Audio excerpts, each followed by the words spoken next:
Hi guys, NATO here. I want to do another autism video. I haven't done one of these in a minute, so I'm going to do one really quickly. Again here in Centerville, Iowa, on the Centerville Square. It's the only place in Centerville that I actually really like a whole lot, so that's why I'm up here all the time. I used to cruise this when I was younger. This big, huge block of this goes nowhere. The funny thing was, I was always told by my driver's ed teacher that if you could learn how to drive around the Centerville Square, you can learn how to drive around anywhere. That New York was nothing compared to driving around the Centerville Square. And I'll tell you what, I think he was right, because I can drive around big cities with not a problem. But this square back when I was younger was a hot mess. Anyway, back to autism. One of the things specifically about Aspergers is that we like to be a people pleaser. We like to see people be happy. We like to have some type of connection with someone, and that's not very easy for really any of us. And so we try to find something that helps us feel purposeful, or like we're a part of something.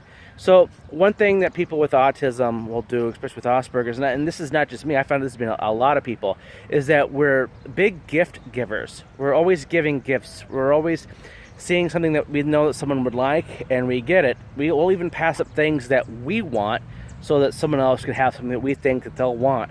And that could be burdensome for some of our friends, because for most people, what a gift is, it's a burden, because now they feel like they have to return the same gesture back to us, when that's really not what we're after. We just enjoy seeing other people be happy. It's something that we just really enjoy.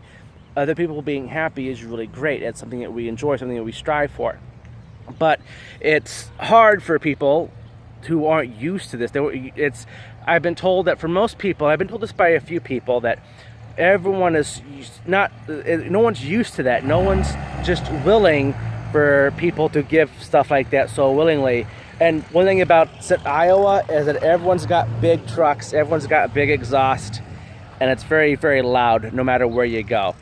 But back to the gifts. So we'll give gifts to people, and people sometimes will take them the wrong way. They'll take them as a term of endearment, which is not necessarily what they're for. It's just, we see something that we think someone will like, so we get it.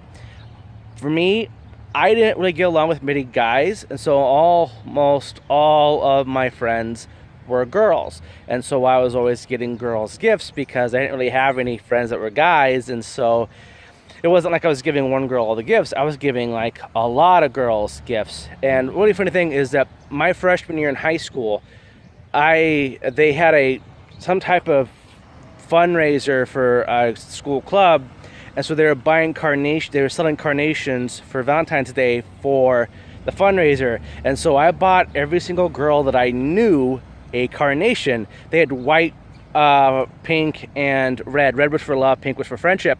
And so I think I spent a couple of $100 actually, and they were like $1 per carnation. And I was actually, on Valentine's Day, I was walking around the halls of the school, and there was a girl that I didn't actually know yet talking to her boyfriend, who didn't get her anything for Valentine's Day, nothing at all, not even a carnation. And she was like, come on, this freshman kid named Nathaniel Gavronski is buying all of these girls carnations and flowers, and you didn't even remember, you didn't get me anything. And she dumped him over it. I feel really bad for, no, I don't actually, he's probably an ass. But whoever it was, if you end up coming across this video, well, you deserved it. But no, I would do this. I'd get carnations for absolutely every girl I know. Birthday cards every single birthday, and it's just what I did. People like to play their loud music around the square. It's like, you know, what, 1,800 hours, and they're cruising the loop already. But no, it's just something that I did. It wasn't like I was trying to date any of them at the time. It was just something that I enjoyed doing. But it's gotten me in trouble with a couple of people, because they don't understand why I'm doing it. And for the longest time, I didn't really understand why I was doing it either. I just really enjoyed it. It's something I did for myself, not something that was selfish, that I'm only giving these people this stuff because it makes me feel good. I did it because I wanted to see them feel good. I want to see them happy, and that made me feel good. So that was the origin behind that. So anyway, guys, and